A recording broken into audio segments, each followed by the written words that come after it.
이 천한 것이 어디서 감히? 퍽 하는 소리와 함께 여인의 몸이 흘바닥에 내동댕이 쳐졌습니다. 내년이 죽고 싶어 한장했구나. 역적의 자식을 감싸. 경상도 안동 김진사댁 마당은 아수라장이었습니다. 식모 월서는 터진 입술을 깨물며 등 뒤에 아이를 더 꽉 동여맸지요. 구경하던 마을 사람들이 수근거렸습니다. 쯧쯧 젊은 년이 제 목숨이나 부지하지. 다 망한 집 피덩이를 꼭 같이 죽을 셈인가. 하지만 그날 밤 월선이 아이를 업고 감쪽같이 사라질 줄은 아무도 몰랐습니다. 이야기 시작 전 구독과 좋아요 눌러주신 뒤 어디서 듣고 계신지 댓글로 알려주시면 그곳에 행운이 가득하길 바라겠습니다. 때는 조선 숙종 15년 한양 조정에 피바람이 몰아치던 기사년의 늦가을이었습니다. 불이야 불이 났다. 다급한 비명 소리가 상주의 밤하늘을 찢었습니다. 김진사 댁 사랑채 위로 시뻘건 불길이 혀를 날름거리고 있었지요. 우지끈 대들보가 무너지고 기와장이 쏟아지는 소리가 끔찍했습니다. 잠에서 깬 하인들이 우왕좌왕하며 물동이를 날랐지만 역부족이었습니다. 누군가 작정하고 기름을 붓지 않고서야 이토록 순식간에 기와집 12채가 불바다가 될 수는 없었으니까요. 그때 대문이 부서져라 열리더니 횃불을 든 관군들이 들이닥쳤습니다. 그들의 선두에는 비릿한 웃음을 흘리는 조참봉이 서 있었습니다. 역적 김진석을 포박하라. 단 한 놈도 살려보내지 마라. 조참봉의 고함 소리가 불길보다 더 뜨거웠습니다. 영문도 모른 채 불을 끄던 머슴들이 관군들의 몽둥이에 맞아 쓰러졌지요. 마당쇠가 울며 매달렸습니다. 나으리, 우리는 아무 죄가 없습니다요. 하지만 조참봉은 가차없이 그를 발길질로 걷어찼습니다. 역적의 집구석에 있는 것들은 개미 새끼 한 마리도 살려둘 수 없다. 싹 다 베어라. 아비규환의 현장 구석진 부엌방에서 식모 월서는 벌벌 떨고 있었습니다. 그녀의 나이 고작 19이었습니다. 그때 희미한 아이 울음소리가 들려왔습니다. 의왕 어머니 아버지 사랑채 쪽이었습니다. 월서는 주먹을 꽉 쥐었습니다. 자신을 친자식처럼 아껴주던 마님의 얼굴이 스쳐 지나갔기 때문이지요. 그녀는 치마폭을 질끈 동여매고 불길이 치솟는 사랑채로 내달렸습니다. 타닥타닥 살타는 냄새와 매운 연기가 코를 찔렀습니다. 도련님 선제 도련님. 월선이 방문을 박차고 들어갔을 때 방 안은 이미 연기로 가득했습니다. 구석에 웅크린 6살 배기 선제 도련님이 보였습니다. 그리고 그 옆에는 피를 토하며 쓰러진 김진사가 가쁜 숨을 몰아쉬고 있었지요. 대감마님, 김진사는 피 묻은 손으로 월선을 밀어냈습니다. 월선아, 내 몸은 이미 틀렸다. 어서 선제를 데리고 나가거라. 마님은 어디 계십니까요? 어서 같이 나가셔야지요. 이미 놈들의 칼에 굴러. 김진사는 품속에서 무언가를 꺼내 월선의 손에 쥐어주었습니다. 묵직하고 차가운 쇳덩어리였습니다. 검게 그을린 녹그릇 하나였지요. 밥을 담는 평범한 주발처럼 보였지만 바닥이 유난히 두꺼워 보였습니다. 이걸 목숨보다 귀하게 여겨야 한다. 훗날 선제가 살 길이 이 안에 있다. 대감마님, 이게 대체 무엇입니까요? 묻지 말고 어서 가거라. 뒷산 대나무 숲 개구멍으로 어서. 광천장의 석가래가 무너져 내렸습니다. 김진사는 마지막 힘을 짜내어 월선과 선제를 문 밖으로 떠밀었습니다. 가라. 뒤도 돌아보지 말고 뛰어와. 월선은 울음을 삼키며 선제를 등에 업었습니다. 그리고 김진사가 준 녹그릇을 품속 깊이 찔러 넣었지요. 도련님 저를 꽉 잡으셔야 해요. 놓치면 죽습니다요. 월선은 맨발로 자갈밭을 뛰었습니다. 발바닥이 찢어지고 피가 흘렀지만 고통을 느낄 겨를조차 없었지요. 등 뒤에서는 조참봉의 악랄한 웃음소리가 들려왔습니다. 김진사 이놈 내놈의 전답과 재산은 이제 모두 내 것이다. 으하하하. 뒷산 대나무 숲에 다다랐을 때였습니다. 저기다 저쪽으로 쥐새끼 한 마리가 도망친다. 횃불을 든 추노꾼이 소리쳤습니다. 바스락 거친 발소리가 빠르게 다가왔습니다. 월선의 눈앞이 캄캄해졌습니다. 바로 그때 김진사가 말했던 좁은 개구멍이 덤불 속에 보였습니다. 도련님 숨소리도 내쉬면 안 돼요. 월선은 선재를 먼저 밀어넣고 자신도 흙바닥을 기어 구멍 속으로 몸을 구겨 넣었습니다. 추노꾼들의 발소리가 바로 머리 위에서 멈췄습니다. 어디로 갔지? 분명 이쪽이었는데.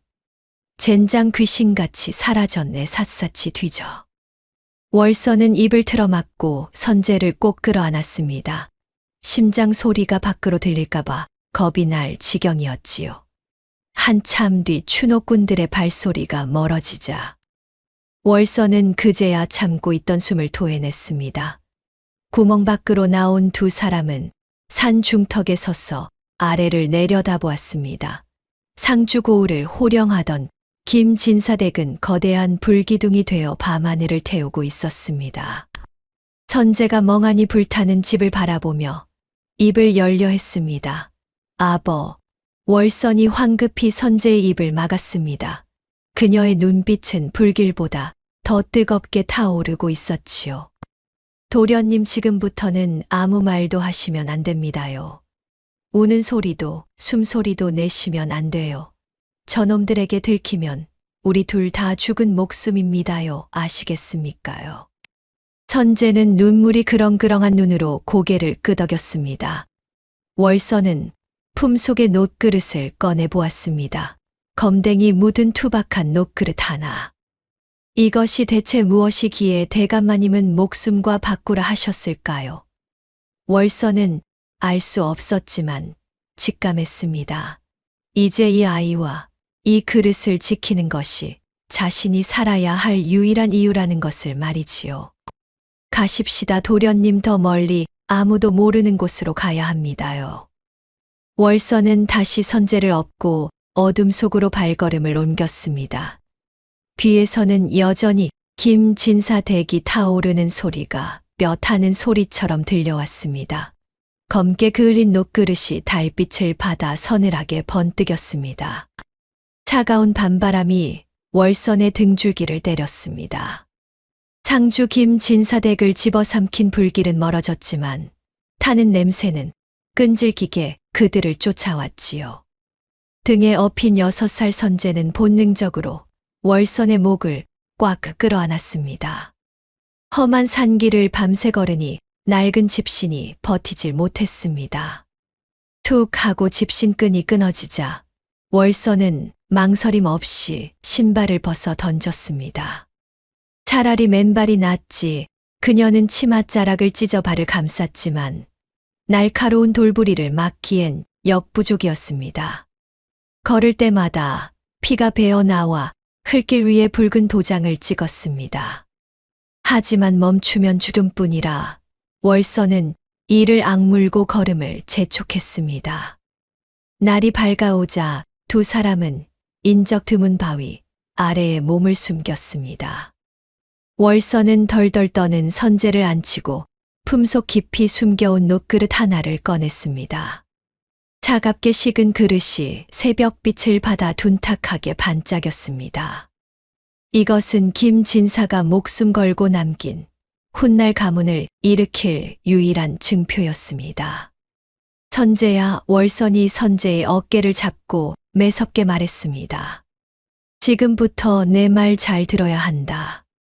김진사댁 도련님은 어젯밤 불타 죽은 것이다. 너는 오늘부터 벙어리다. 태어날 때부터 말 한마디 못하는 벙어리. 그게 너다. 선재가 겁을 먹고 눈만 깜빡이자 월선이 다그쳤습니다. 입을 여는 순간 관군들이 쫓아와 우리 목을 칠 것이다. 아프다고 울어서도 안 되고 배고프다고 칭얼대서도 안 된다. 내 혀가 없다고 생각하거라. 알겠느냐? 선제는 입술이 하얗게 질릴 정도로 꽉 깨물고 고개를 끄덕였습니다. 그제야 월서는 선제를 와락 끌어안았습니다. 미안하다 도련님, 이 천한 것이 감히 도련님 입을 막는구나. 하지만 살아야 훗날을 도모하지 않겠느냐. 잠시 후 눈물을 닦은 월서는 선제의 얼굴에 흙을 문질러 거짓골을 만들었습니다. 두 사람은 산을 내려와 장터로 가는 피난민 행렬 쪽으로 향했습니다. 사람들 틈에 섞여야 안전했기 때문입니다. 그때였습니다. 두두두두 요란한 말발굽 소리와 함께 관군들이 나타났습니다. 길을 비켜라. 월서는 사색이 되어 선제의 손을 잡고 기렵 도랑의 흙탕물 속으로 몸을 던졌습니다. 말을 탄 관군 하나가 멈춰서서 그들을 내려다보았습니다. 거기 뭣들 하는 놈들이냐? 공포에 질린 선제의 입에서 비명이 새어나오려 했습니다. 그 순간 월선이 선제의 손이 으스러져라 꽉 움켜쥐었습니다. 참아야 한다. 월선의 손이 그렇게 말하고 있었습니다. 선제는 숨을 멈췄습니다. 에이, 그냥 거짓대입니다. 냄새나니 그냥 가시지요. 동료 관군의 말에 사내는 침을 퇴뱉고는 사라졌습니다.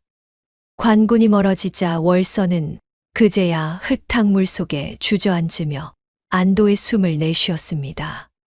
선제는 붉게 멍이 든 자신의 손등을 바라보았습니다. 아프지 않았습니다.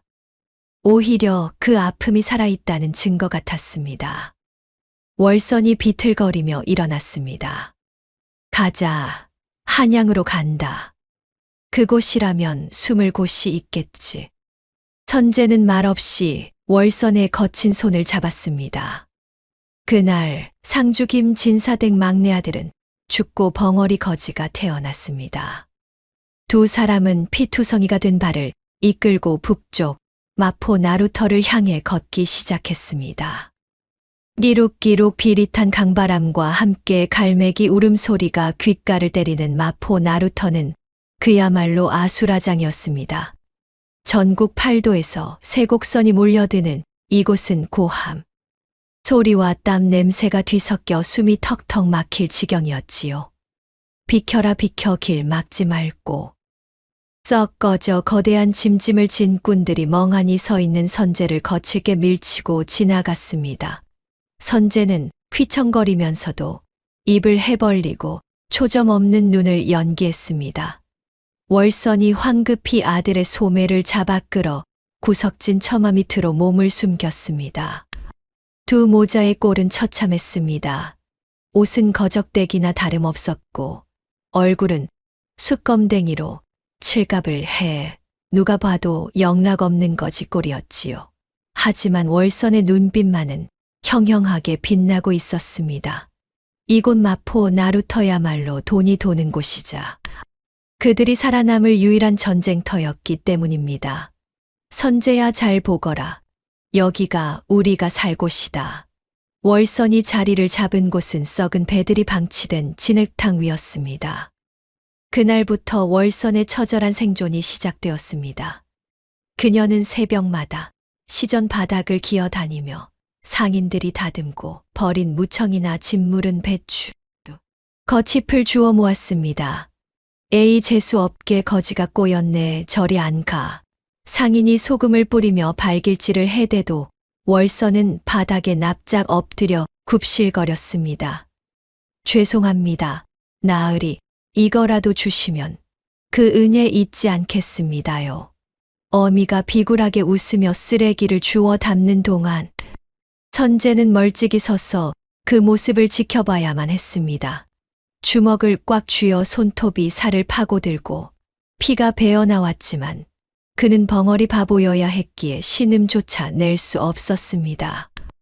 월선은 주워온 시래기를 강물에 씻고 또 씻어 핏물 뺀 잡뼈와 함께 이 빠진 옹기에 넣고 끓였습니다. 재료는 보잘것없었으나 그녀에게는 비기가 있었습니다. 바로 안동김 진사댁 부엌에서 어깨너머로 배운 불 조절과 간을 맞추는 비법이었지요. 보글보글 장작불 위에서 국물이 끓어오르자 기가 막힌 냄새가 진동하기 시작했습니다. 구수하면서도 깊은 향이 고된 배실에 지친 꾼들의 백가죽을 자극했습니다. 어이, 이게 무슨 냄새야 거지, 안하기 끓이는 국밥 냄새가 예사롭지 않은걸. 월선이 국자를 높이 들고 목청을 돋우었습니다. 뜨끈한 국밥이 한 푼 단돈 한 푼입니다요. 배고픈 나으리들 드시고 가세요. 한 푼이라는 말에 짐꾼들이 구름처럼 몰려들었습니다. 거적대기를 깐 맨바닥이었지만 그들은 개의치 않고 국밥을 들이켰습니다. 그아 국물 맛 한번 끝내주는구먼. 이게 진짜 시래기만 넣은 거요. 선재는 짐승처럼 그릇을 비우는 사람들 사이를 오가며 부지런히 빈 그릇을 날랐습니다. 말은 못해도 손발이 야무진 선재 덕에 국밥집은 문전성시를 이루었습니다. 그렇게 며칠이 지나 월선의 허리춤에 엽전 꾸러미가 묵직해질 무렵이었습니다. 와장창 험상궂은 사내들이 들이닥쳐 펄펄 끓던 국밥솥을 발로 걷어찼습니다. 뜨거운 국물이 사방으로 튀고 손님들은 비명을 지르며 달아났지요. 아이고 뜨거워라. 이게 무슨 짓입니까? 월선이 놀라 소리치자 얼굴에 칼자국이 난 왈페페. 우두머리 곰보가 침을 찢게트며 다가왔습니다. 어디서 굴러먹던 개뼈다귀들이 상도덕도 없이 여기서 장사를 해 자릿세도 안 내고. 배짱이 두둑하구나 앙. 곰보가 월선의 머리채를 휘어잡자 선재의 눈에서 살기가 스쳤습니다. 몸의 팔을 당장이라도 꺾어버리고 싶었으나 월선이 눈을 부릅뜨고 아들을 노려보았습니다. 참아야 한다. 움직이지 마라. 월선은 곰보의 바짓가랑이를 잡고 매달렸습니다. 나으리 잘못했습니다요. 우리가 몰라서 그랬습니다. 제발 한 번만 봐주십시오. 봐줘 이년이 정신을 못 차렸네. 얘들아 싹 다 뒤엎어라. 우당탕 왈패들이 거적대기를 찢고 그릇을 짓밟치자 월선은 품속에 모아둔 엽전 주머니를 꺼내 곰보에게 바쳤습니다. 이거라도 가져가시고 제발 솥단지만은 살려주십시오. 우리 아들 굶어 죽습니다요. 곰보는 엽전 주머니를 낚아채 무게를 가늠하더니 비릿하게 웃었습니다. 채 쥐꼬리만 하구먼 앞으로 매달 이만큼 상납해라. 안 그러면 그땐 내 놈들 목을 칠 테니. 왈패들이 사라지고 난 뒤 월선은 멍하니 바닥에 쏟아진 국물을 바라보았습니다. 피땀 흘려번 돈이 순식간에 사라졌지만 그녀는 울지 않았습니다. 대신 치마를 걷어 올리고 깨지지 않은 그릇을 주워 담기 시작했습니다. 선재가 다가와 깨진 옹기 조각에 베인 어미의 손을 잡고 눈물을 흘렸습니다. 월선이 피 묻은 손으로 아들의 뺨을 어루만지며 말했습니다. 울지 마라 선재야. 산 목숨은 어떻게든 산다. 저깟 돈 다시 벌면 그만이다. 우리는 살아야 해. 살아서 반드시 보란듯이 돌아가야 한다. 선재는 고개를 끄덕이며 흙 묻은 밥알을 주워 담았습니다. 그것이 그들의 생명줄이었으니까요. 그렇게 10년의 세월이 흘렀습니다. 강산도 변한다는 그 긴 시간 동안 마포 나루터 한 구석에는 비가 오나 눈이 오나 꺼지지 않는 아궁이 불빛이 있었습니다. 사람들은 그곳을 벙어리네 국밥집이라 불렀지요. 코 흘리게 바보였던 선재는 어느새 훤칠한 청년으로 자라나 있었습니다. 하지만 낮에는 바보 흉내를 내는 그의 눈빛이 밤만 되면 서늘한 천재의 눈으로 변한다는 것을 아는 사람은 오직 어미 월선뿐이었습니다. 어느덧 강산도 변한다는 10년이 훌쩍 흘렀습니다. 마포 나루터에서 월선의 국밥집은 뱃사람들 사이에서 자리를 잡았지만 그 유명세는 국밥 맛보다 그녀의 아들 바보 선재 때문이었습니다. 어이 벙어리물 좀 떠와. 어버버 헤헤. 20살 청년이 된 선재가 칠칠치 못한 웃음을 흘리며 물동이를 날랐습니다. 다 해진 삼배 옷에 집신 한 짝은 구겨져 있었고 입가엔 일부러 침을 흘렸지요. 퍽 지나가던 소금장수가 지게 작대기로 선재의 엉덩이를 쳤습니다. 눈을 어디다 달고 다녀 재수없게. 헤헤 죄송해요. 헤헤헤. 선재는 허리를 굽신거렸습니다. 사람들은 혀를 찾지만 멍한 눈동자 뒤편 선재의 속마음은 차갑게 가라앉아 있었습니다. 참아야 한다. 바보여야만 우리가 산다. 어머니, 월선이 귀에 못이 박히도록 당부한 생존 수칙이었습니다. 낮 동안 그는 철저히 짐승처럼, 그림자처럼 살았습니다. 해가 저물고 모자는 나루터 구석 판잣집으로 돌아왔습니다. 끼익 낡은 문에 빗장을 걸자마자 선재의 굽은 등이 펴졌습니다. 월선이 치마 속 깊은 곳에서 꼬깃꼬깃한 책 한 권을 꺼냈습니다.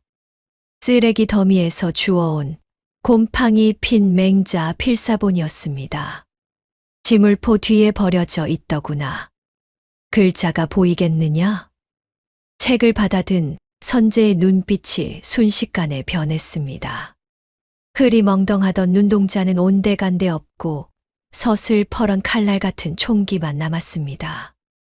사락사락 적막한 방 안에 책장 넘기는 소리만 울렸습니다. 선재는 소리내어 있는 대신 눈으로 글자를 삼켰습니다. 하늘이 장차 큰 임무를 내리려 할 때는 반드시 먼저 그 마음과 뜻을 괴롭게 하고 뼈와 근육을 수고롭게 한다. 선재의 검지 손가락이 거친 멍석 바닥 위를 붓처럼 휘저었습니다. 한 번 본 글자는 절대 잊지 않는 천재성. 김진사 댁의 핏줄은 그 좁은 방에서 소리 없이 폭발하고 있었습니다. 그 모습을 지켜보던 월선이 입을 틀어막고 흐느꼈습니다. 도련님의 불쌍한 도련님. 선재가 다가와 월선의 거친 손바닥에 손가락으로 글씨를 썼습니다. 울지 마세요. 이 글들이 칼이 되어 우리를 지킬 것입니다. 따뜻한 체온의 월선은 눈물을 닦고 고개를 끄덕였습니다. 다음 날 아침 나루터가 다시 시끌벅적해졌습니다. 야 벙어리 그릇 안 치워? 헤헤 네 그때였습니다. 두두두두 위압적인 말발굽 소리와 함께 비단 옷을 입은 사내들이 흙먼지를 일으키며 나타났습니다. 선두에 선 사내가 말해서 내려 주위를 훑었습니다. 뱀처럼 가늘고 찢어진 눈. 월선의 심장이 쿵하고 내려앉았습니다. 10년 전 상주를 피로 물들였던 조 참봉의 사냥개 망치였습니다. 여기 국밥이 그렇게 맛있다지. 주인장 있소. 걸걸한 목소리가 들려오자 월선은 사색이 되어 선재를 등 뒤로 숨겼습니다. 고요하던 은신처에 마침내 먹구름이 들이닥치고 있었습니다. 마포 나루터의 흙먼지 속에서 낯선 사내 망치가 국밥 그릇을 비우고 있었습니다. 좋다 이 국물 맛. 촌구석 양반님네 제사상에나 올라갈 법한 깊은 맛이야. 망치가 툭 던진 말에 월선은 가슴이 철렁 내려앉았습니다. 10년이라는 세월이 흘러 얼굴은 상했으나 망치는 김진사댁을 도륙낼 때 조 참봉의 앞잡이 노릇을 하던 바로 그 악귀였기 때문입니다. 망치는 엽전 2냥을 던지며 으름장을 놓았습니다. 이따가 우리 어르신 모시고 올 테니 자리 딱 비워놔. 알겠어? 망치가 사라지자 월선은 다리에 힘이 풀려 주저앉고 말았습니다. 선재야, 오늘 장사는 접자. 저놈이 다시 오기 전에 피해야 해.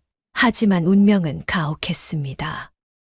월선이 짐을 챙기기도 전에 요란한 꽹과리 소리와 함께 조 참봉의 행렬이 들이닥친 것입니다. 그는 10년 전 김진사를 역적으로 몰아 죽이고 그 재산으로 벼슬을 사서 한양에 입성하는 길이었습니다. 조참봉이 코를 쥐며 인상을 썼습니다. 이런 돼지우리 같은 곳에서 밥을 먹으라고? 대감마님, 한번 드셔보십시오.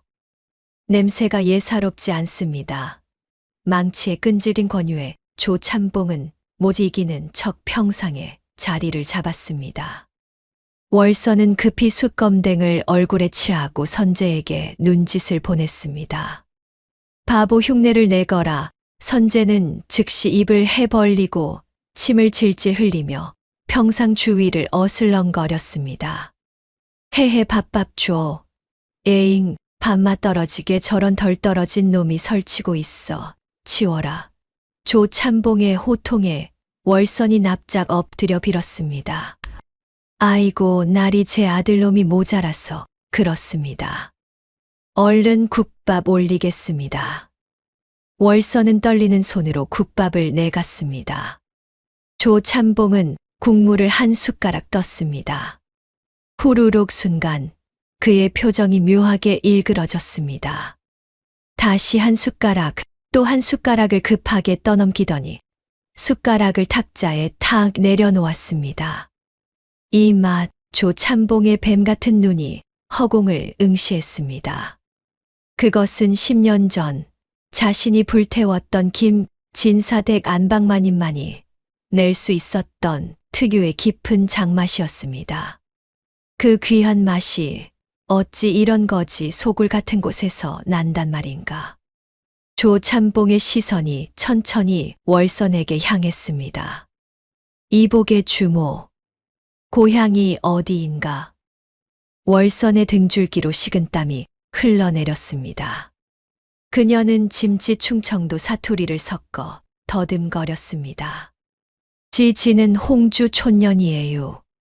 난리통에 떠돌다 보니께 고향이 어딘지도 가물가물해요. 조참봉은 의심을 거두지 않고 지팡이로 월선의 턱을 들추려 했습니다. 그 순간 선제가 끼어들었습니다. 헤헤, 우리 엄니 건들지 마. 헤헤. 선제가 조참봉의 다리를 붙잡고 늘어지자 망치가 달려와 그를 걷어찼습니다.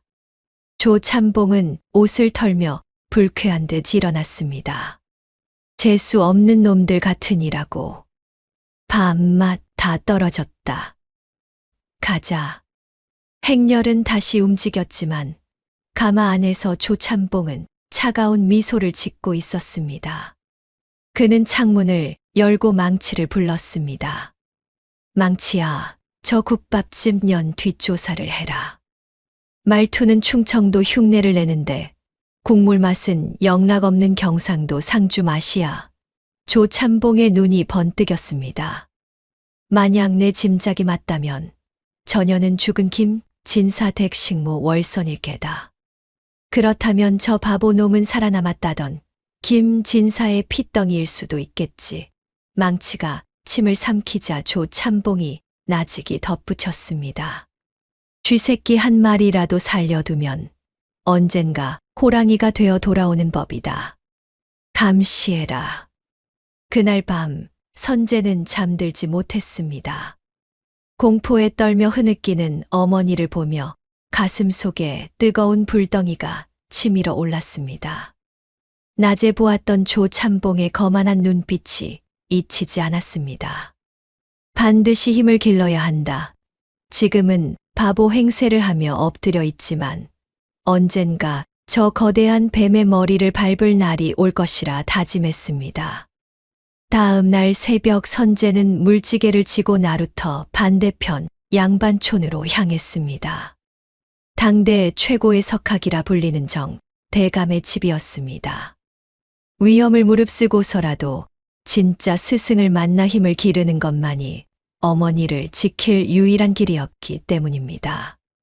새벽 안개가 자욱한 한양 북촌, 기와집들이 즐비한 골목길에 물지개를 진 청년이 걸음을 멈췄습니다. 으리으리한 소슬대문이 있는 정 대감 댁 담벼락 밑이었습니다. 선제는 어깨를 짓누르는 물지개의 무게도 잊은 채 담장에 귀를 바짝 갖다 댔습니다. 대학에 도는 밝은 덕을 밝히는 데 있으며 담장 너머로 청아한 글 읽는 소리가 들려왔습니다. 정대감은 당대 최고의 학자이자 벼슬에서 물러나 제자들을 가르치는 고든 선비였습니다. 선제에게 그 소리는 밥보다 더 배부르고 물보다 더 달콤한 생명수였습니다. 정대감의 굵은 목소리가 이어졌습니다.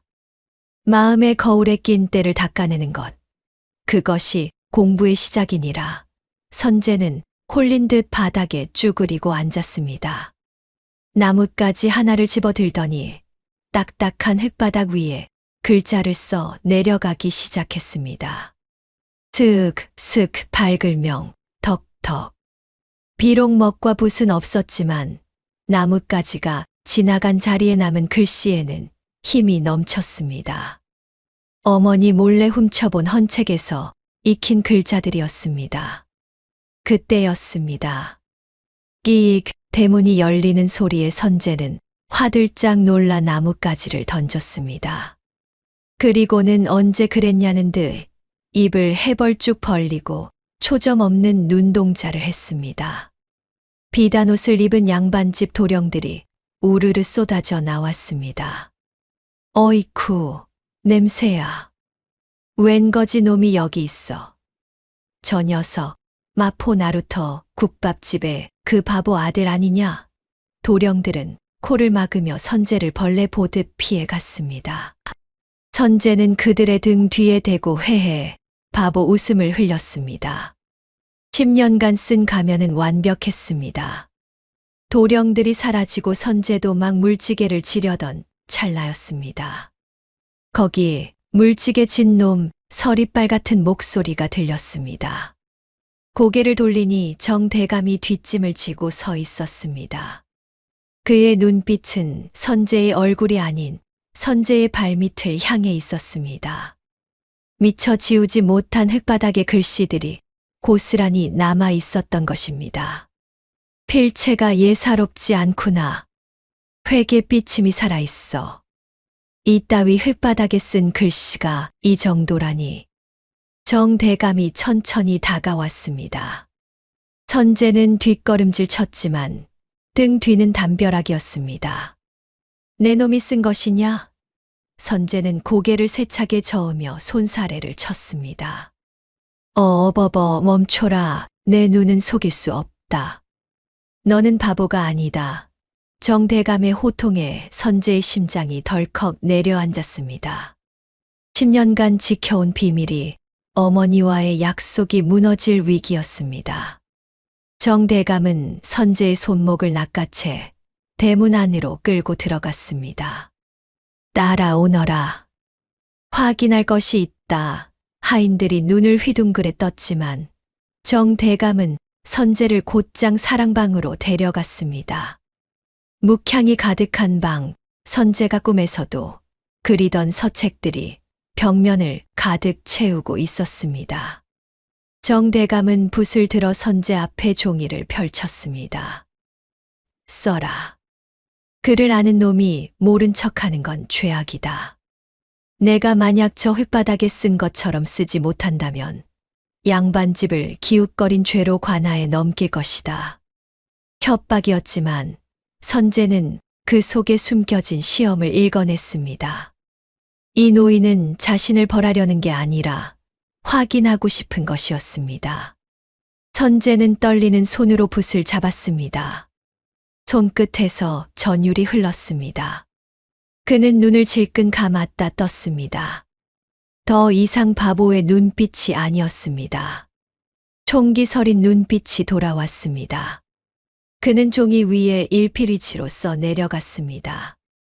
군자회덕 소인회토. 군자는 덕을 생각하고 소인은 이익을 생각한다. 붓이 춤을 추듯 움직였습니다. 정대감의 입에서 탄식이 흘러나왔습니다. 기가 막히구나. 고작 20살. 그것도 물지개나 지는 천민의 필체가 아니었습니다. 정대감은 선제를 뚫어지게 쳐다보았습니다. 이름이 무엇이냐? 선제가 종이 구석에 작게 적었습니다. 선제라 착한 제주라. 정대감은 고개를 끄덕이더니 목소리를 낮춰 은밀하게 말했습니다. 매일 밤 자시의 뒷담 개구멍으로 오거라. 아무도 모르게. 낮에는 물을 깃고 밤에는 항문을 깃거라. 내 너의 그릇을 채워주마. 선제는 바닥에 엎드려 큰 절을 올렸습니다. 10년간 어둠 속에 갇혀 살았던 그에게 처음으로 진짜 빛이 비치는 순간이었습니다. 말은 할 수 없었지만 그 절에는 1000마디 말보다 깊은 감사가 담겨 있었습니다. 그날 밤 집으로 돌아오는 선제의 발걸음은 구름 위를 걷는 듯 했습니다. 손끝에 남아있는 먹물 자국이 꿈이 아님을 말해주고 있었습니다. 어머니, 조금만 기다려주세요. 제가 반드시 힘을 길러 지켜드리겠습니다. 하지만 운명은 가혹했습니다. 선제가 희망에 부풀어 국밥집 앞에 도착했을 때였습니다. 가게 앞에는 험상궂은 사내들이 서성거리고 있었습니다. 조참봉의 수족인 망치, 패거리였습니다. 와장창 가게 안에서 그릇 깨지는 소리와 함께 어머니의 비명이 들려왔습니다. 인연이 주인이 오셨으면 넙죽 엎드릴 것이지. 선제의 주먹이 하얗게 질렸습니다. 담장 너머에서 얻은 희망의 불씨가 채 타오르기도 전에 차가운 현실의 폭풍우가 몰아닥친 것입니다. 선제는 물지개를 벗어던지고 국밥집을 향해 미친 듯이 달렸습니다. 비켜라 비키란 말이다. 선제가 거친 숨을 몰아쉬며 인파를 뚫고 들어갔습니다. 가게 안은 그야말로 아수라장이었습니다. 손님들이 앉던 병상은 반으로 쪼개져 나뒹굴고 가마솥 뚜껑은 바닥에 떨어져 구슬픈 소리를 내고 있었습니다. 그 난장판 한가운데 월선이 무릎을 꿇고 있었습니다. 그녀의 앞에는 비단 옷을 입은 중년 사내가 뒷짐을 진 채 거만하게 서 있었습니다. 10년이라는 세월이 흘렀지만 선제는 단번에 그를 알아봤습니다. 기름진 얼굴에 뱀처럼 찢어진 눈. 바로 김진사댁을 멸망시킨 장본인 조참봉이었습니다. 어머니, 선제가 다급하게 달려들려 하자 왈패 2명이 그의 양팔을 거칠게 낚아챘습니다. 어허, 이놈이 어디서 감히 날뛰느냐, 얌전히 있지 못해. 선제는 억울한 신음소리를 내며 몸부림쳤습니다. 하지만 바보 흉내를 내야 했기에 제대로 힘을 쓸 수 없었습니다.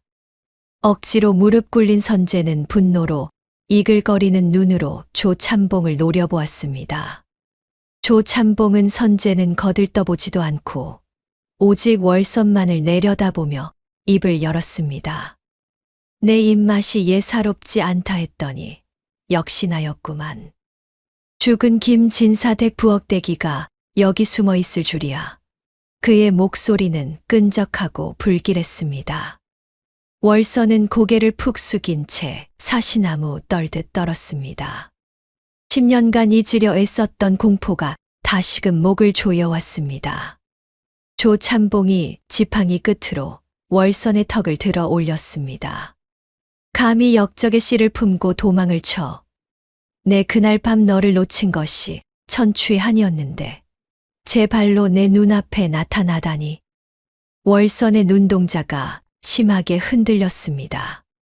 그녀는 본능적으로 선제 쪽을 곁눈질했습니다.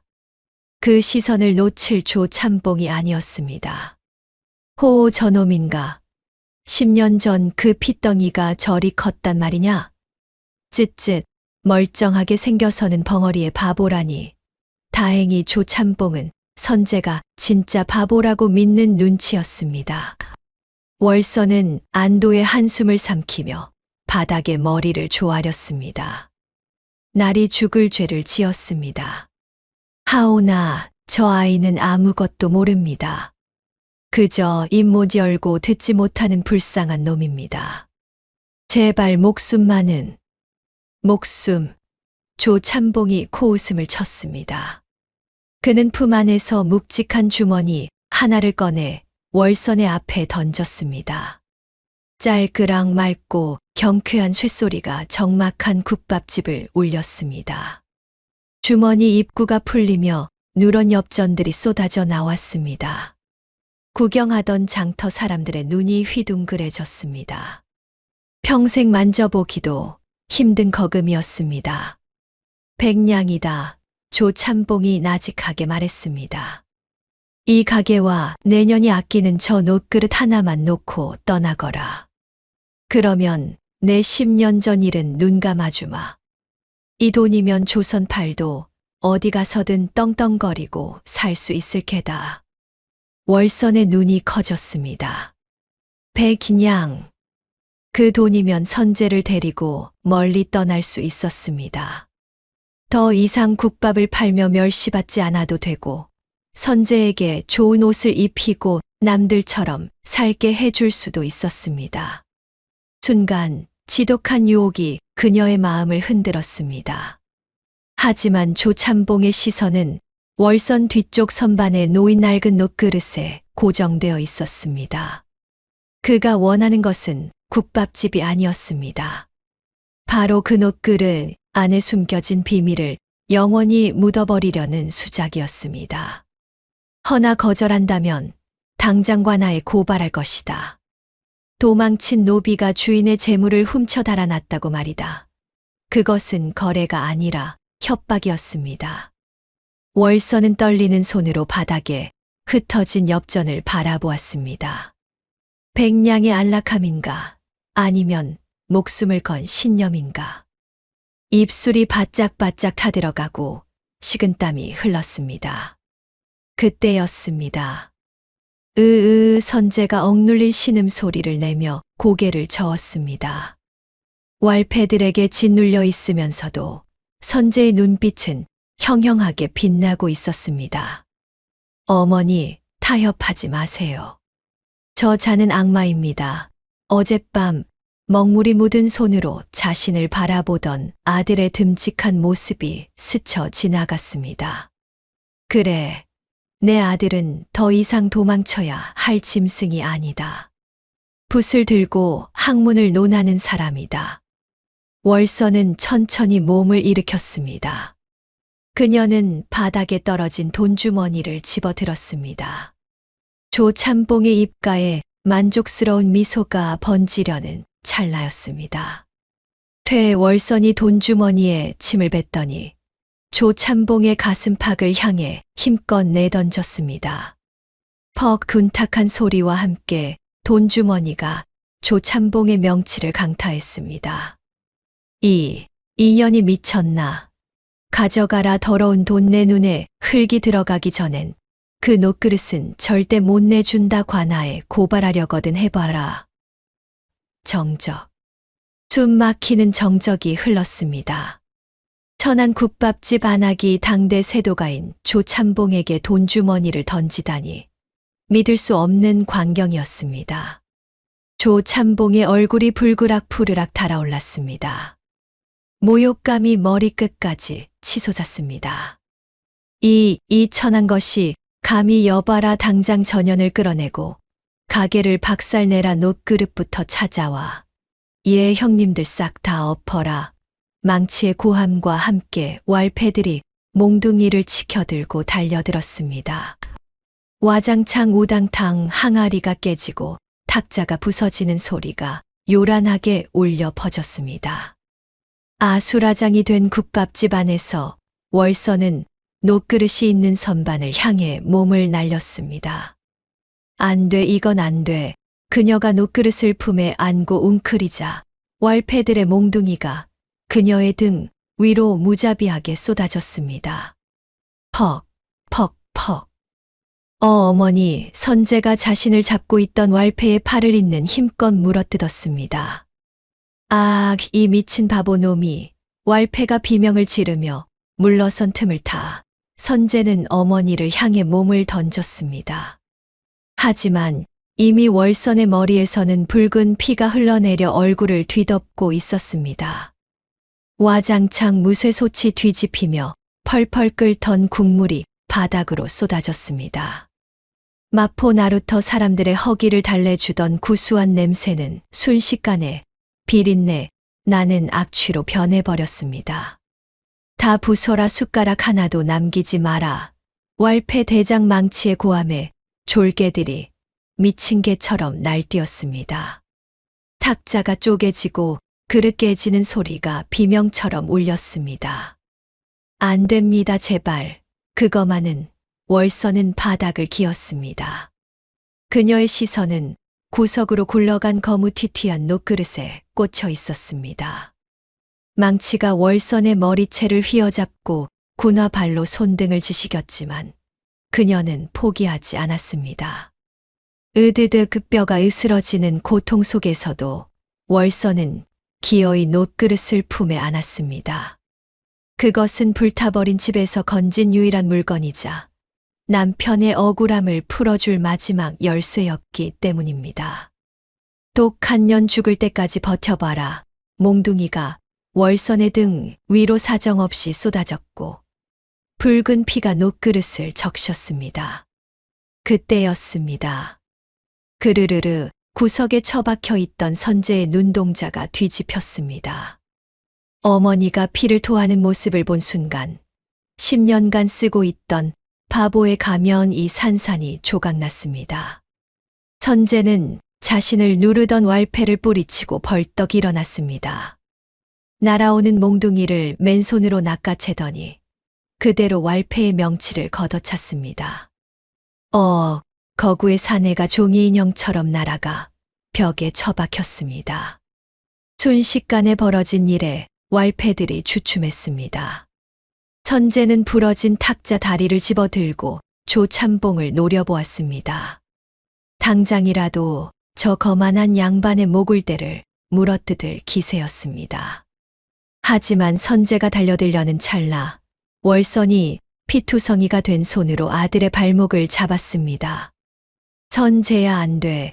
그녀의 눈빛이 간절하게 말하고 있었습니다. 여기서 실력을 보이면 우린 역적의 자식이 된다. 참아라. 선재는 입술을 깨물었습니다. 어머니의 뜨거운 피가 발등을 적시자 그는 울분을 삼키며 손에 쥔 나무 토막을 떨어뜨렸습니다. 다시 초점 없는 눈을 하고 바보처럼 해벌쭉 웃어 보였지만 주먹은 피가 통하지 않을 만큼 꽉 쥐어져 있었습니다. 그 모습을 본 조참봉이 코웃음을 쳤습니다. 바보놈이 제 어미 죽는 꼴을 보고 발광을 하는구나. 조참봉은 쓰러진 월선 앞으로 다가가 그녀가 목숨처럼 안고 있는 녹그릇을 비웃듯 내려다보았습니다. 그리고 구경꾼들을 향해 외쳤습니다. 여봐라, 이 천한 것들이 감히 내 돈주머니를 훔치려다 들키자 나를 폭행하려 들었다. 내 이놈들 증인이 없다고 발뺌할 셈이냐? 망치가 킬킬거리며 맞장구를 쳤습니다. 제가 똑똑히 봤습죠. 저 바보놈이 몽둥이를 들고 나리를 치려 했습니다. 조참봉은 싸늘한 미소를 지었습니다. 이것은 명백히 주인을 능멸한 죄다. 당장 관아에 알려라. 인연과 저 바보 놈을 묶어 압송한다. 왈패들이 밧줄을 들고 다가왔습니다. 월선은 흐릿해지는 의식 속에서도 녹그릇을 선재의 품에 억지로 밀어 넣었습니다. 지켜야 한다. 포승줄에 묶인 선재는 피 묻은 녹그릇을 가슴에 품었습니다. 그는 바보 같은 표정 뒤로 조참봉의 얼굴을 뼛속 깊이 새겼습니다. 기억하겠다. 오늘 흘린 어머니의 피 한 방울까지 반드시 갚아주겠다. 폐허가 된 국밥집 기둥에 매달린 낡은 등불만이 주인을 잃고 위태롭게 흔들리고 있었습니다. 철커덕 무거운 옥문이 열리는 소리가 둔탁하게 울렸습니다. 한양포도청의 공기는 바깥 세상과 달랐습니다. 퀴퀴한 곰팡내와 비릿한 피 냄새가 진동했습니다. 포승줄에 묶인 선재와 월선은 짐승처럼 끌려 들어왔습니다. 월선의 얼굴은 이미 피투성이었습니다. 빨리 걷지 못해 포졸이 거칠게 줄을 잡아당기자 월선이 쿵 하고 바닥에 쓰러졌습니다. 어머니 선재는 본능적으로 소리칠 뻔하다가 혀를 깨물며 바보 흉내를 냈습니다. 그는 짐승처럼 기어가 품속의 녹그릇을 꺼내 어머니 머리맡에 놓아주려 했습니다. 이를 지켜보던 조참봉이 비열하게 웃으며 관아 책임자인 종사관에게 다가갔습니다. 나으리, 저놈이 바로 그 벙어리입니다. 제 어미와 짜고 내 돈을 훔치려다 들키니 몽둥이를 휘두른 흉악한 놈이지요. 조참봉은 소매에서 묵직한 돈주머니를 꺼내 서류 더미 밑으로 슬그머니 밀어 넣었습니다. 종사관의 눈매가 부드럽게 풀렸습니다. 감히 양반을 능멸하고 강도질을 해. 아주 질이 나쁜 놈들이구만. 당장 형틀에 묶어라 문초를 시작한다. 탁탁 형틀에 묶인 두 사람 위로 곤장이 춤을 추듯 떨어질 준비를 마쳤습니다. 선재는 피를 흘리는 어머니를 보며 눈이 붉게 충혈되었습니다. 당장이라도 밧줄을 끊고 저들의 목을 비틀고 싶었지만 10년의 인내가 물거품이 될까 입안에 살점이 떨어져 나갈 정도로 이를 악물었습니다. 매우 쳐라 퍼 균탁한 소리와 함께 월선의 비명이 터졌습니다. 아, 억울합니다. 나으리, 우리는 그저 국밥을 팔아. 인연이 아직도 정신을 못 차렸구나. 더 쳐라. 매질이 이어질 때마다 월선의 몸이 낙엽처럼 튀어 올랐습니다. 살점이 터지고 피가 튀어 형틀을 붉게 적셨습니다. 다음은 선재의 차례였습니다. 이놈은 벙어리라니 비명도 못 지르겠구나. 어디 맷집은 어떤지 보자. 퍽 등짝이 찢어지는 고통이 전해졌습니다. 뼈가 울리고 내장이 뒤틀리는 듯 했습니다. 하지만 선재는 신음 한 번 내지 않았습니다. 그것은 참음이 아니라 10년 전부터 갈아온 복수의 칼날이었습니다. 구경하던 포졸들이 수군거렸습니다. 저놈 독종일세. 소리 한 번을 안 질러 조참봉은 왠지 모를 오한을 느꼈습니다. 바보의 눈빛 깊은 곳에 서린 소름 끼치는 안광 때문이었습니다. 나으리, 놈이 아주 독합니다. 다리 몽둥이를 분질러 놔야 실토를 할 겁니다. 종사관이 주리를 틀라고 명령하려는 찰나 밖에서 급한 전갈이 왔습니다. 나으리, 형방 나으리께서 급히 찾으십니다. 객주들의 상소 문제로 당장 오시랍니다. 종사관은 짜증을 내며 일어났습니다. 에잉, 운 좋은 놈들 같으니 일단 감옥에 가둬라. 내일 다시 문초하겠다. 두 사람은 짐짝처럼 지하 감옥으로 던져졌습니다. 빛 한 줌 없는 어둠 속 쥐새끼 소리와 썩은 냄새만이 그들을 반겼습니다. 선재는 어둠 속을 더듬어 쓰러진 어머니에게 기어갔습니다. 월선은 열이 올라 불덩이처럼 떨고 있었습니다. 선재는 자신의 옷을 찢어 어머니의 상처를 감싸고 피 묻은 녹그릇을 가슴에 품었습니다. 법은 멀고 주먹은 가까웠으며 돈 앞에 정의는 무력했습니다. 하지만 차가운 바닥에서 선재의 머릿속은 오히려 맑아지고 있었습니다. 법으로 안 된다면 다른 방법으로 한다. 그때 월선이 헛소리처럼 중얼거렸습니다. 도련님, 선재 도련님, 도망가세요. 제발. 죽음의 문턱에서도 오직 선재의 안위만 걱정하는 어머니였습니다. 선재의 눈에서 참았던 눈물이 볼을 타고 흘렀습니다. 그는 떨리는 손으로 월선의 거친 손을 잡았습니다. 10년간 자신을 살리기 위해 헌신한 굳은 살 박인 손이었습니다. 감옥이 조용해지자 선재는 주변을 살폈습니다. 아무도 없음을 확인한 그는 천천히 입을 열었습니다. 10년 동안 닫혀있던 금기의 문이 열리는 순간이었습니다. 어머니, 월선의 몸이 움찔했습니다. 헛것을 들었나 싶어 힘겹게 눈을 뜨자 어둠 속에서 선재의 눈동자가 별처럼 빛나고 있었습니다. 그 눈빛은 더 이상 바보의 것이 아니었습니다.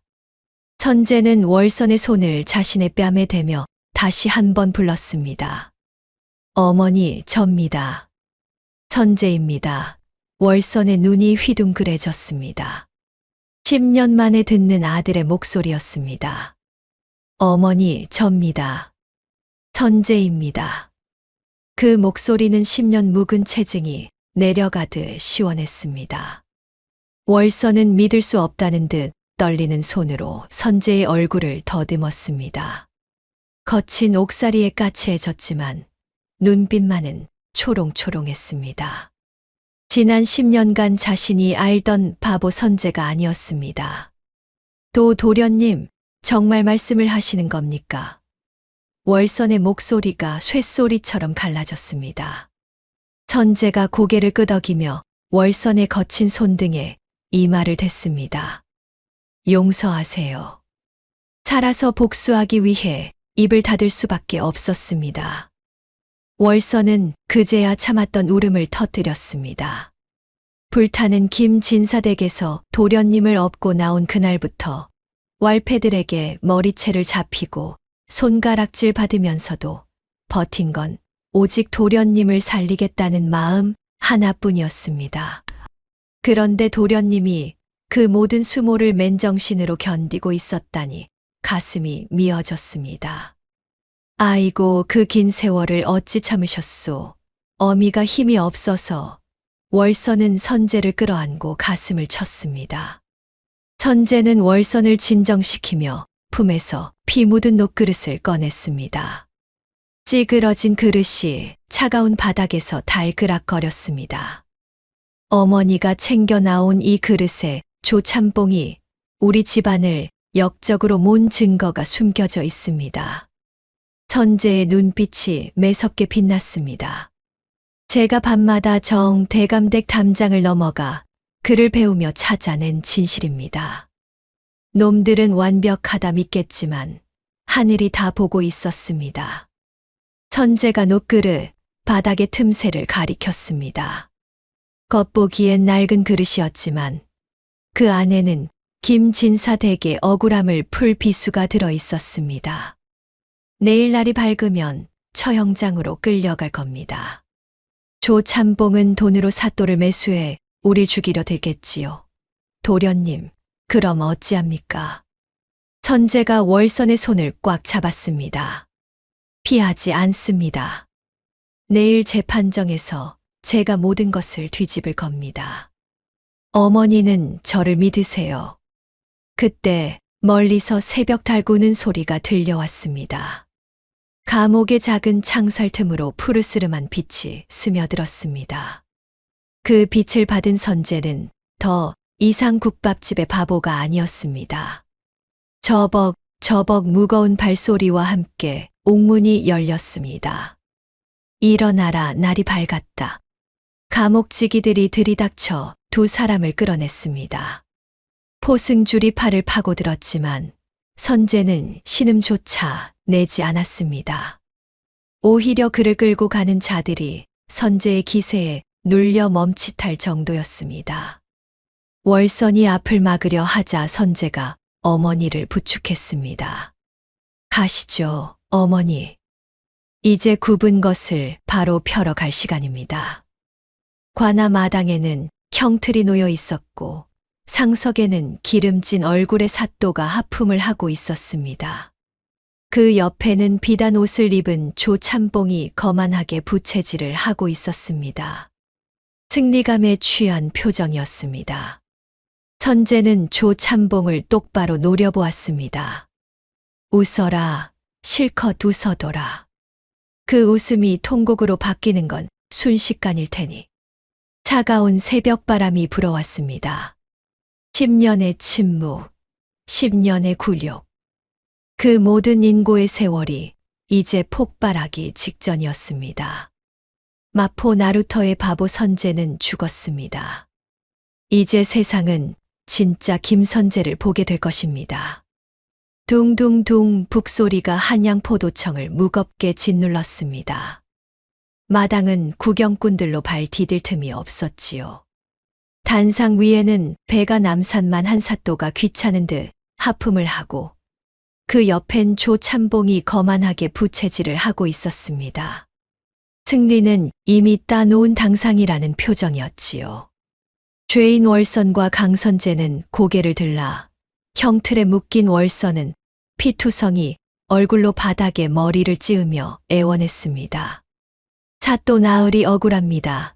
저희는 도둑질을 하지 않았습니다. 제발 아무것도 모르는 이 바보 같은 아들만은 살려주십시오.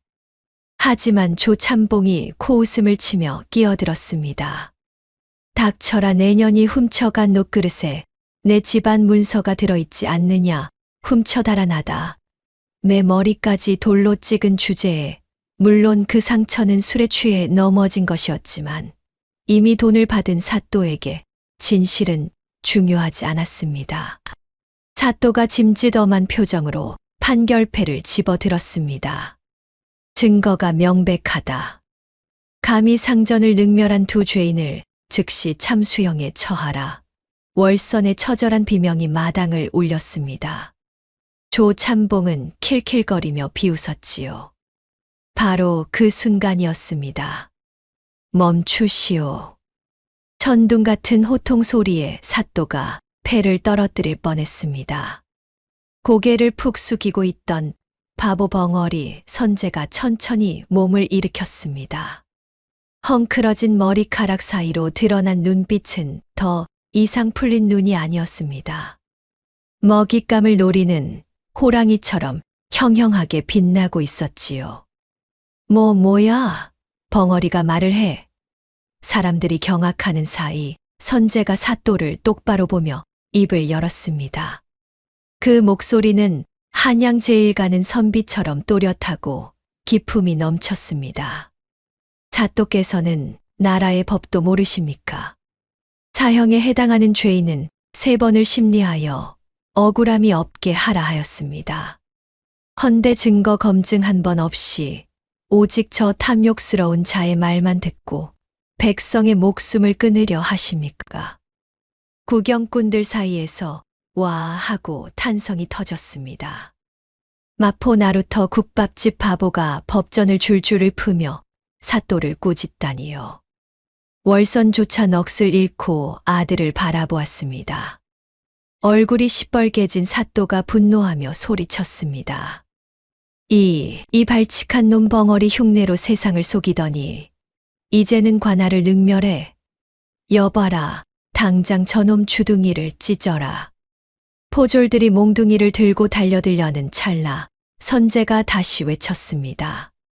제 말이 거짓이라 생각하신다면 제 스승님께 여쭈어 보십시오. 스승, 국밥집 바보에게 스승이 어딨어. 미쳐도 단단히 미쳤구나. 그때 기이익 육중한 포도청 대문이 열리며 100발의 노인이 걸어 들어왔습니다. 임금의 스승이자 당대 최고의 석학, 정대감이었습니다. 그 아이의 말이 틀린 것이 하나도 없소이다. 사또는 의자에서 굴러떨어질 듯 내려와 넙죽 엎드렸고 조참봉의 얼굴은 하얗게 질려버렸습니다. 정대감이 지팡이를 내리치며 호통쳤습니다. 내 밤마다 그를 가르치고 도를 논한 제자요. 내 제자가 도둑이라면 스승인 나도 함께 옥에 가두시게. 상황은 순식간에 뒤집어졌습니다. 선재가 서늘한 눈으로 조참봉을 노려보며 말했습니다. 사또, 이제 공정한 재판을 합시다. 저자가 말한 녹그릇을 가져와 그 안을 확인해 봅시다. 10년간 바보로 살며 숨죽였던 용이 드디어 비상하기 시작했습니다. 여봐라, 당장 그 녹그릇을 대령하라. 사또의 목소리가 떨렸습니다. 정대감의 서슬퍼런 눈빛에 포졸들이 허둥지둥 검게 그을린 녹그릇을 가져왔습니다. 10년 전 불길 속에서 살아남아 월선이 피난길 내내 품에 안고 잤던 바로 그 그릇이었습니다. 조참봉이 다급하게 소리쳤습니다. 사또 저것은 천안 국밥 그릇일 뿐입니다. 저런 고물에 무슨 증거가 있단 말입니까? 저놈이 시간을 끄는 것입니다. 그의 눈동자는 쥐새끼처럼 불안하게 흔들렸습니다. 선재는 차가운 눈으로 이방을 보았습니다. 작은 칼을 하나 빌려주시오. 이방이 사또 눈치를 보며 허리춤에 칼을 내밀었습니다. 선재는 노그릇 바닥 테두리에 칼끝을 댔습니다. 끼익 쇠 긁는 소리에 사람들이 귀를 막았습니다. 선재의 손등에 굵은 힘줄이 솟았습니다. 우직근 단단해 보이던 노그릇 밑바닥이 거짓말처럼 뜯겨 나갔습니다. 겉보기엔 평범했지만 바닥이 이중으로 된 특이한 그릇이었던 것입니다. 아, 사람들이 탄성을 질렀습니다. 뜯겨 나간 틈에서 누렇게 바랜 종이 뭉치가 툭 떨어졌습니다. 기름 종이에 쌓여 있었지만 세월의 때가 묻어 있었습니다. 월선은 그 모습을 보며 소리 없이 눈물을 흘렸습니다. 굶어 죽을 위기에도 절대 이 그릇을 팔지 않았던 이유가 드러나는 순간이었습니다. 조참봉의 얼굴이 하얗게 질렸습니다. 저것은 그가 뺏으려 달려들었지만 정대감의 호위 무사들이 가로막았습니다. 물러서라, 죄인의 몸으로 증거를 없애려 하느냐. 선재가 종이 뭉치를 집어 기름 종이를 벗겼습니다. 빽빽한 글씨가 드러났습니다. 선재는 떨리는 목소리로 읽어 내려갔습니다. 임진년 3월 관아 굴량미 200석을 빼돌려 청나라 상인에게 팔고 300냥을 챙기다 포도청 마당이 술렁거렸습니다. 세상에 굴량미를? 선재는 멈추지 않았습니다.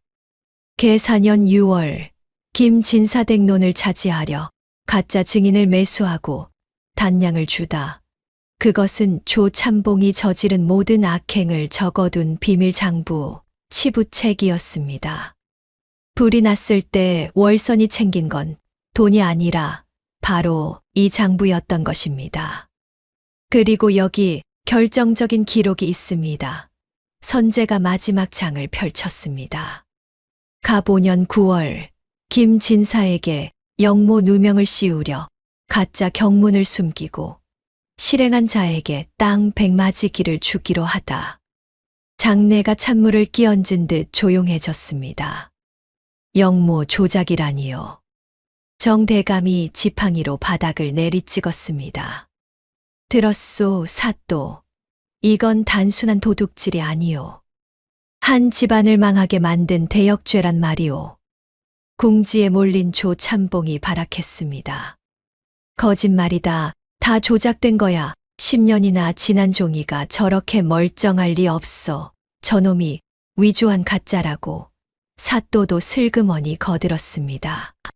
그렇군요. 10년 전 종이치고는 너무 깨끗하지 않습니까? 선재는 서늘하게 웃으며 월선을 바라보았습니다. 월선이 고개를 끄덕였습니다. 조작이라 하셨습니까? 그럼 하늘에 물어보지요. 선재가 화로 앞으로 걸어갔습니다. 이게 가짜라면 불에 타 제가 될 것입니다. 허나 진짜라면 불꽃이 진실을 말해줄 것입니다. 선재가 찢어낸 종이를 불꽃에 갖다 댔습니다. 그러자 종이는 타지 않고 불빛을 머금어 투명하게 비치기 시작했습니다. 타닥타닥 마른 장작이 타오르는 소리만이 마포 포도청 앞마당의 정적을 메우고 있었습니다. 수백 개의 눈동자가 오직 선재의 손끝에 꽂혔습니다. 선재는 떨리는 손을 진정시키며 찢어낸 치부책 한 장을 화로의 불길 앞으로 천천히 가져갔습니다.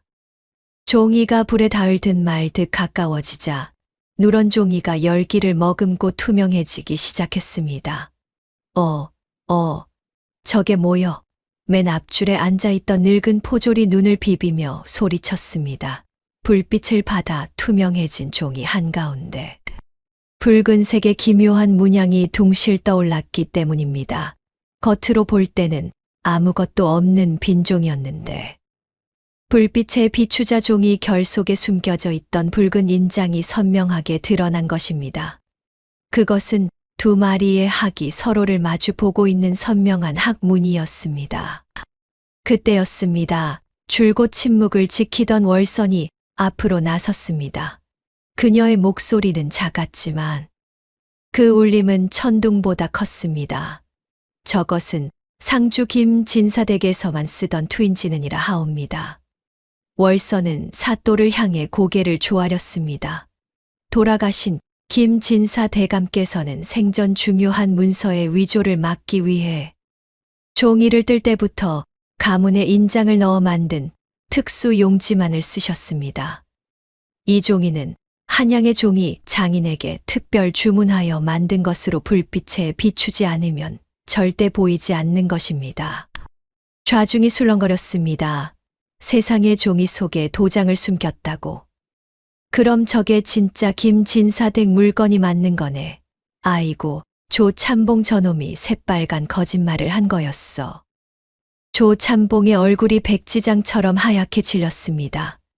그는 10년 전 김진사의 재산을 가로채는 데만 급급했지. 종이의 재질 따위는 신경 쓸 겨를이 없었던 것입니다. 그의 입술이 파르르 떨렸습니다.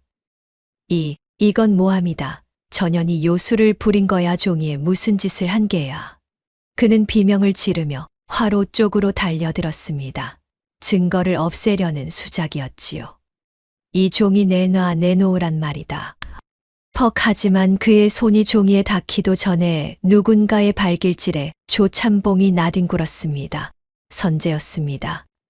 10년간 바보로 살며 매를 맞기만 하던 선재가 처음으로 조참봉을 향해 발을 뻗은 것입니다.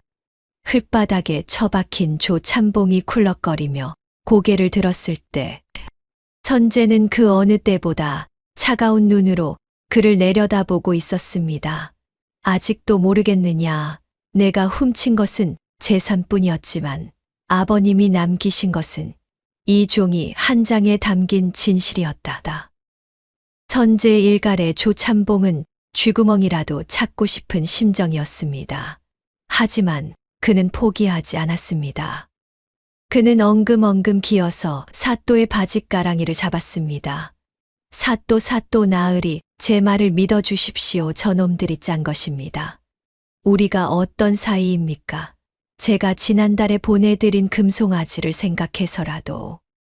순간 사또의 얼굴이 불그락부르락해졌습니다. 조참봉의 입에서 매물 이야기가 나오자 사또는 제 발등에 불이 떨어진 것을 직감했습니다. 더 이상 조참봉을 감싸다가는 자신까지 영모 조작의 공범으로 몰려 파직당할 것이 뻔했기 때문입니다. 게다가 옆에는 당대 최고의 권력자인 정 대감이 시퍼런 눈을 뜨고 지켜보고 있었습니다. 내 이놈 사또가 벼락같이 고함을 지르며 조참봉의 가슴팍을 걷어찼습니다. 어디서 감히 신성한 재판정에서 금송아지 타령이냐. 내 놈이 죽으려고 환장을 했구나. 사또는 황급히 정 대감의 눈치를 살피며 포졸들을 향해 소리쳤습니다. 여봐라, 당장 저 대역죄인을 포박하라. 영모를 조작하고 무고한 양민을 죽음으로 몰아넣은 천하의 죽일 놈이다. 예의 포졸들이 기다렸다는 듯이 달려들었습니다. 평소 조참봉의 위세에 눌려 길을 못 펴던 포졸들도 이때다 싶어 거칠게 그를 제압했습니다. 이거 놓란 말이다. 내가 누군 줄 알아. 내가 조참봉이야. 상주 땅의 절반이 내 것이라고. 조참봉은 발악하며 몸부림쳤지만 굵은 오랏줄이 그의 온몸을 칭칭 감아버렸습니다. 그의 상투가 풀어헤쳐지고 비단 옷은 흙투성이가 되었습니다. 정 대감이 천천히 걸어 나와 사또 옆에 섰습니다. 그는 지팡이로 바닥에 떨어진 조참봉의 갓을 툭툭 건드렸습니다. 사또, 이자의 죄가 명백하니 당장 형조로 압송하여 국문을 받게 해야 할 것이오. 그리고 정대감의 눈길이 선재와 월선에게 머물렀습니다. 10년간 억울하게 숨어 산 이 모자의 신원을 회복시켜 주고 빼앗긴 재산을 모두 되찾아 주는 것이 마땅할 것이오. 사또는 식은땀을 줄줄 흘리며 고개를 끄덕였습니다. 암요, 그렇고 말고요. 지당하신 말씀입니다. 당장 판결을 내리겠습니다. 사또는 판결문을 작성하던 이방에게 눈짓을 주고는 다시 한번 의관을 정제하고 큰 소리로 외쳤습니다. 판결한다. 죄인 조가 노문 사리사욕을 채우기 위해 충신을 모함하고 국법을 어지럽힌 대역죄를 범하였으니 즉시 한양의금부로 압송하여 그 죄를 엄히 물을 것이다. 또한 돌아가신 김진사의 무죄를 선포하며 그의 아들 김선재와 식모 월선의 신분을 즉각 복권하고 조가놈이 불법으로 취한 모든 재산을 몰수하여 원주인에게 돌려주도록 한다. 땅땅땅 판결을 알리는 징소리가 3번 울려 퍼졌습니다. 그 소리는 마치 10년 묵은 체증이 내려가는 소리 같았습니다. 재판정을 가득 메운 구경꾼들이 일제히 함성을 질렀습니다. 와 만세, 모든 일은 반드시 바른 길로 돌아간다는 사필 규정이다. 조참봉 저놈 꼴 좋다 하늘이 무심치 않다니까. 사람들은 돌멩이와 흙을 집어 끌려가는 조참봉에게 던졌습니다. 내 돈 내놔라, 이 도둑놈아. 우리 집 논 뺏어간 거 다 토해내. 포승줄에 묶여 질질 끌려가는 조참봉의 몰골은 처참했습니다. 이마가 깨져 피가 흘러내리고 입고 있던 비단옷은 갈기갈기 찢어졌습니다. 그는 선재 쪽을 돌아보며 악에 바친 소리를 질렀습니다. 두고 보자, 김선재. 내가 이대로 죽을 것 같으냐? 귀신이 되어서라도 내 놈을 저주할 것이다. 하지만 선재는 그저 담담한 표정으로 그가 사라지는 뒷모습을 바라볼 뿐이었습니다. 소란이 잦아들고 마당에는 선재와 월선 그리고 정대감만이 남았습니다. 월선의 다리가 풀린 듯 휘청거렸습니다. 선재가 재빨리 그녀를 부축했습니다. 어머니, 10년 만에 세상 밖에서 떳떳하게 불러보는 그 이름이었습니다. 선재의 목소리가 미세하게 떨렸습니다. 월선은 거친 손으로 선재의 뺨을 어루만졌습니다. 그녀의 눈에서 하염없이 눈물이 흘러내려 흙투성이가 된 옷자락을 적셨습니다. 도련님, 아니 선재야, 해냈다. 우리가 해냈어. 예 어머니, 이제 다 끝났습니다. 더 이상 도망치지 않아도 됩니다. 선재는 어머니의 손을 잡고 바닥에 엎드려 정대감에게 큰 절을 올렸습니다. 스승님 은혜가 하해와 같습니다. 이 은혜 죽을 때까지 잊지 않겠습니다. 정대감은 허허 웃으며 선재를 일으켜 세웠습니다. 일어나거라. 내 한 것이 무엇이 있느냐? 내 어머니의 지혜와 너의 인내가 만들어낸 결과니라. 이제 너는 자유다. 허나 명심하거라. 진정한 싸움은 이제부터라는 것을 가문을 다시 일으키고 백성을 위한 참된 선비가 되어야 할 것이다. 선재는 고개를 깊이 숙였습니다. 그의 가슴 속에서 뜨거운 것이 울컥 치솟았습니다. 그것은 지난 10년간 억눌려왔던 서름이자 새로운 시작을 알리는 희망의 불씨였습니다. 그때 왈패들에게 짓밟혔던 국밥집 쪽에서 사람들이 달려왔습니다. 마포 나루터의 상인들이었습니다. 아이고, 김서방 아니지. 김도령님 정말 다행입니다요. 우리는 김도령님이 벙어리인 줄만 알았는데 양반댁 자제분이셨다니. 그들은 십시일반 모아온 떡과 술을 내밀며 기뻐했습니다.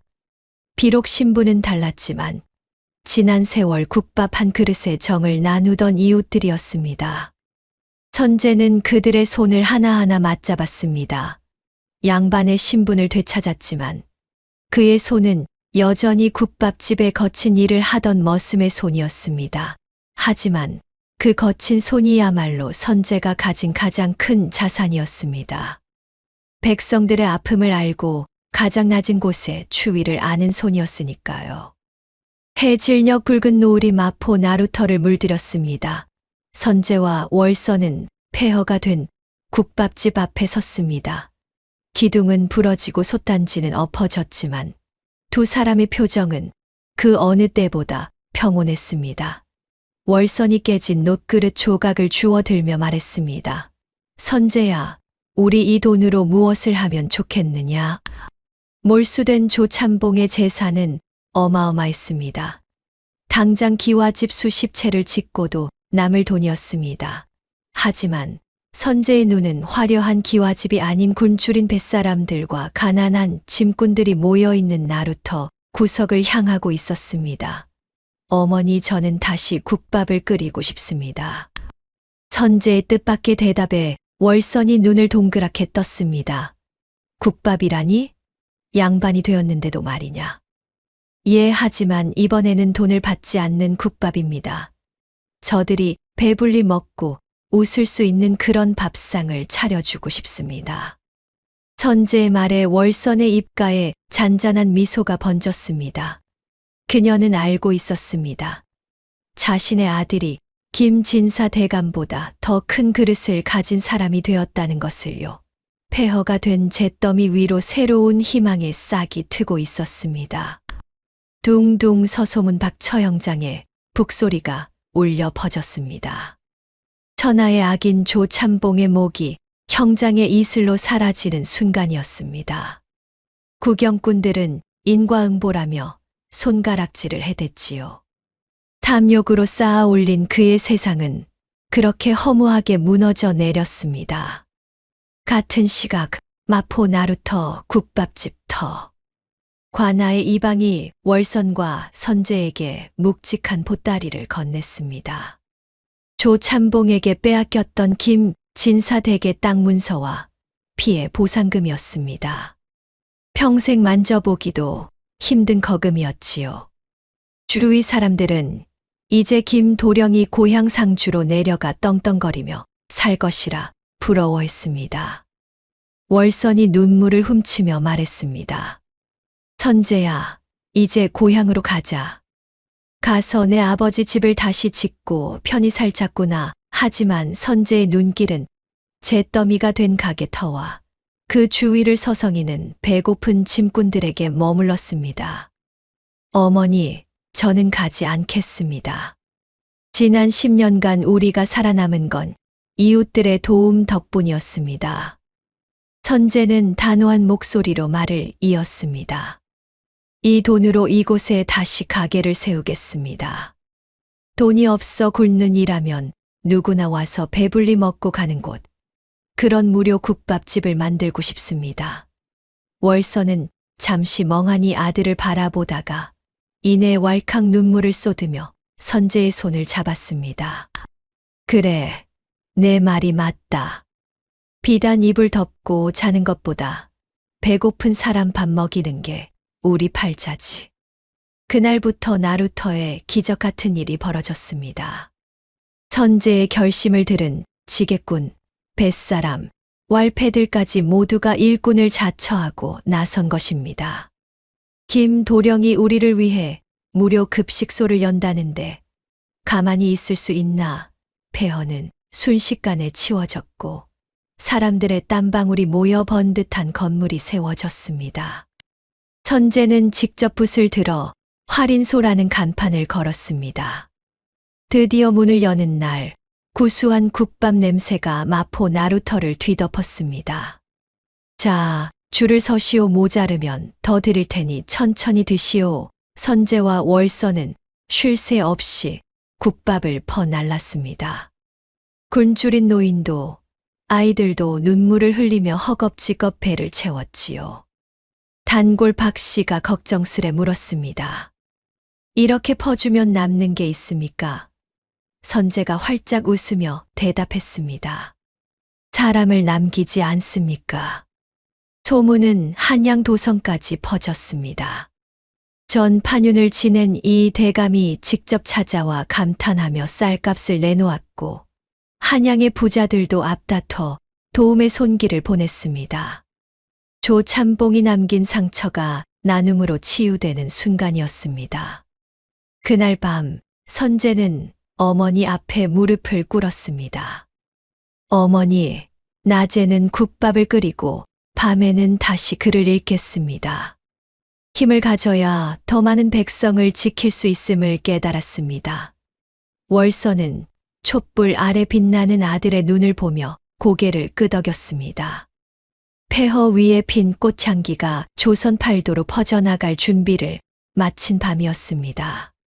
둥둥 새벽 북소리와 함께 과거장이 열렸습니다. 내로라 하는 양반 자제들 틈에서 허름한 무명옷을 입은 선재가 먹을 갈았습니다. 시제는 백성은 오직 나라의 근본이다. 선재는 망설임 없이 붓을 움직였습니다. 공자왈 맹자왈하는 어려운 학문이 아니었습니다. 지난 3년간 국밥을 퍼주며 보았던 백성들의 주린 배와 억울한 눈물, 그 생생한 삶을 국물처럼 진하게 녹여낸 글이었습니다. 사흘 뒤 마포 김선재 장원 급제요 하는 소리가 한양 바닥을 뒤흔들었습니다. 임금은 선재의 글에서 흙냄새와 사람 냄새가 난다며 극찬했지요. 어사화를 쓴 선재가 금이 환영하자 마포 나루터는 구경꾼들로 발 디딜 틈이 없었습니다. 하지만 선재는 고관대작들의 집을 지나쳐 곧장 낡은 국밥집으로 향했습니다. 평상에서 콩나물을 다듬던 늙은 어머니, 월선이 보였습니다. 선재는 망설임 없이 말에서 뛰어내려 흙바닥에 무릎을 꿇었습니다. 어머니, 소자 약속을 지키고 돌아왔습니다. 비단 관복이 흙투성이가 되었지만 선재는 가장 낮은 자세로 어머니께 큰 절을 올렸습니다. 월선은 떨리는 손으로 아들을 안으며 하염없이 눈물을 흘렸고 지켜보던 사람들 눈시울도 붉어졌습니다. 그날 국밥집은 신분 고하를 막론하고 어우러지는 잔치판이 되었습니다. 선재는 훗날 높은 벼슬에 올라서도 그날의 국밥 맛을 잊지 않고 백성의 구분 등을 펴주는 명정승이 되었습니다. 월선이 목숨 걸고 지켜낸 낡은 녹그릇 하나가 결국 조선 팔도를 배불리는 거대한 솥단지가 된 것입니다. 이 이야기는 오늘날 우리 삶에도 깊은 울림을 줍니다. 조선시대 월선은 화마 속에서 집문서 대신 검게 그을린 녹그릇 하나를 챙겨 나왔습니다. 남들이 보기엔 고물이었지만 그녀에겐 가문을 다시 일으킬 근본이자 자식에게 물려줄 정신이었기 때문입니다. 오늘날 우리에게도 월선의 녹그릇 같은 것이 있습니다. 당장은 돈이 되지 않고 남들이 알아주지 않는 나만의 신념, 직업적 소명, 혹은 사람을 대하는 진심 같은 것들입니다. 반면 조참봉은 당장의 이익과 권력만 좇다가 결국 파멸하고 말았지요. 원칙 없는 성공은 모래성과 같다는 사필귀정의 진리를 보여줍니다. 또한 선재의 침묵을 주목해야 합니다. 그는 10년 넘게 벙어리 행세를 하며 바보 취급을 당했습니다.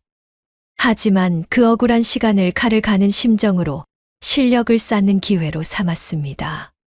우리도 인생의 긴 터널을 지날 때 선재처럼 묵묵히 내공을 쌓으며 때를 기다리는 인내의 지혜가 필요합니다. 마지막으로 장원 급제한 선재가 가장 먼저 찾은 곳은 화려한 연회장이 아닌 냄새나는 국밥집이었습니다. 가장 높은 자리에 올랐을 때 가장 낮은 곳으로 임하는 태도. 성공한 뒤에 자신의 초심과 은혜 입은 사람을 잊지 않는 겸손이야말로 진정한 성공입니다. 여러분의 마음속 녹그릇에는 무엇이 담겨 있나요? 그 그릇을 깨끗이 닦고 정성껏 채워나간다면 언젠가 여러분의 삶에도 향기로운 꽃이 피어날 것입니다. 오늘의 이야기가 마음에 와닿으셨다면 주변 분들에게 공유해주세요. 따뜻한 댓글 한마디도 부탁드립니다.